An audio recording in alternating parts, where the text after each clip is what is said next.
ইসলামের দ্বিতীয় খলিফা হযরত ওমর রাদিয়াল্লাহু তাআলা আনহু শাসনকালের কথা। তিনি হজ করতে মদিনা থেকে মক্কায় গিয়েছিলেন। ওই হজে যোগ দিয়েছিলেন একজন ধনাঢ্য আরব যার নাম জাবালা ইবনে আইহাম। লোকটি প্রচুর অর্থবিত্তের মালিক ছিলেন আর তার অধীনে বহু দাস-দাসীও ছিল। ব্যক্তিগতভাবে তিনি ছিলেন অহংকারী প্রকৃতির মানুষ। গরিব ও দাস শ্রেণীর মানুষদের প্রতি খুব নিচু মানসিকতা পোষণ করতেন জাবালা। আরবসহ সারা মধ্যপ্রাচ্যে যখন ইসলামের জয়গান তখন তিনিও ইসলাম গ্রহণ করে নেন। তবে তিনি ইসলামের সুমহান আদর্শ দ্বারা উজ্জীবিত হয়ে নয়, বরং রাজনৈতিক সুযোগ-সুবিধা পাওয়ার আশায় ইসলাম গ্রহণ করেছিলেন। হজের আনুষ্ঠানিকতা চলাকালীন জাবালা ইবনে আইহাম কাবাঘর প্রদক্ষিণ করেছিলেন। তার পরনে ছিল মূল্যবান ইকরামের চাদর।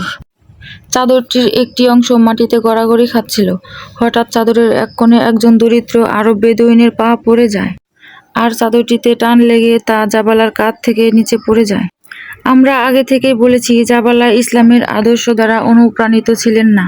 তিনি নিজের মূল্যবান চাদরে একজন দরিদ্র বেদুইনের পা পড়ায় ক্রোধে অগ্নিশর্মা হয়ে ওঠেন।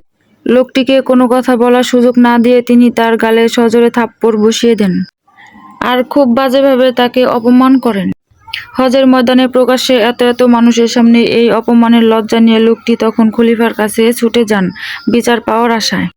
আমিরুল মুমিনীন ওমর রাদিয়াল্লাহু তাআলা যখন বিস্তারিত শুনলেন, তিনি জাবালা ইবনে আইহামকে ডেকে পাঠালেন। অতঃপর জানতে চাইলেন অভিযোগ সত্য কিনা। জাবালা অকপটে ঘটনার সত্যতা স্বীকার করে নেন। বলেন, এই পাজিটা আমার চাদর পদদলিত করে আমাকে আল্লাহর ঘরের সামনে প্রায় উলঙ্গ করে দিয়েছিল। খলিফা বললেন, তিনি তো এই কাজ ইচ্ছে করে করেননি। তিনি অসতর্কভাবে তোমার চাদরে পা দিয়েছিলেন। জাবালার কণ্ঠে তখন ফুটে ওঠে জাহেলি যুগের অহংকার। তিনি বলেন, তাতে কি, সতর্ক কিংবা অসতর্ক, যে অবস্থাতে সে আমার চাদরে পা দিক না কেন, তাকে এর শাস্তি পেতেই হতো।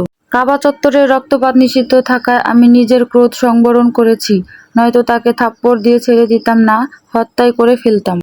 জাবালা ইবনে আইহাম ছিলেন একজন প্রভাবশালী ব্যক্তি। হযরত ওমর রাদিয়াল্লাহু তাআলা আনহুর সাথে তার সম্পর্ক বেশ পুরনো। অন্যদিকে বেদুইন লোকটি ছিল হতদরিদ্র। তার সাথে হযরত ওমরের পূর্ব থেকে পরিচয়ও ছিল না। কিন্তু মুসলিম জাহানের খলিফা এসবের পরোয়া করলেন না। তিনি শান্ত কণ্ঠে বললেন, হে জাবালা, তুমি নিজের অপরাধ স্বীকার করেছ। এখন বাদী যদি তোমাকে ক্ষমা না করে, তাহলে ইসলামের বিধান মোতাবেক তোমাকে শাস্তি পেতে হবে। আর সেই শাস্তি হচ্ছে তোমার গালে ও বাদী নিজের হাতে থাপ্পড় মারবে, আর তা প্রকাশ্যে জনসম্মুখে, ঠিক যেভাবে তুমি তাকে অপমান করেছ। খলিফার এমন রায় শুনে জাবালা স্তম্ভিত হয়ে পড়লেন। তার কাছে এটা রীতিমতো অবিচার মনে হলো।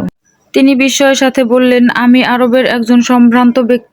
এককালে রাজা ছিলাম আমি, আর ও এক চাষার বাচ্চা। হযরত ওমর বললেন, আজকে তোমরা উভয়ই মুসলমান।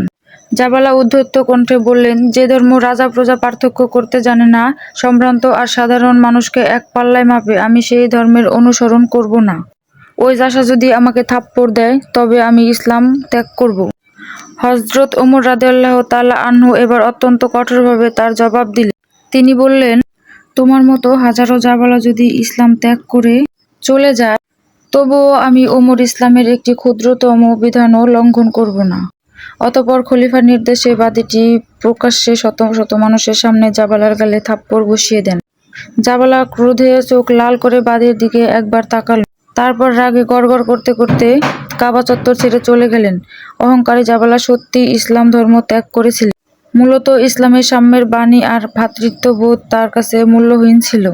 বরং আরবের জাহেলি সমাজে প্রভাবশালী ব্যক্তিরা যেসব সুযোগ সুবিধা ভোগ করত, তার কাছে সেই প্রথাই উত্তম মনে হয়েছে।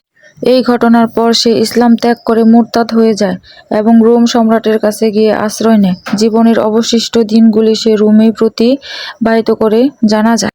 সুধী দর্শক, আজকে সারা পৃথিবীতে যখন দরিদ্রের উপর ধনীর বঞ্চনা, শাসিতের উপর শাসকের নিপীড়ন, দুর্বলের উপর সবলের অত্যাচার, তখন খুব মনে পড়ে যায় ইসলামের সেই সুমহান শাসনের কথা। আল্লাহ তাআলা আমাদেরকে সেই মহান আদর্শ দ্বারা উজ্জীবিত হয়ে ন্যায় ও সত্যের পক্ষে পুনরায় ঐক্যবদ্ধ হওয়ার তৌফিক দান করুন।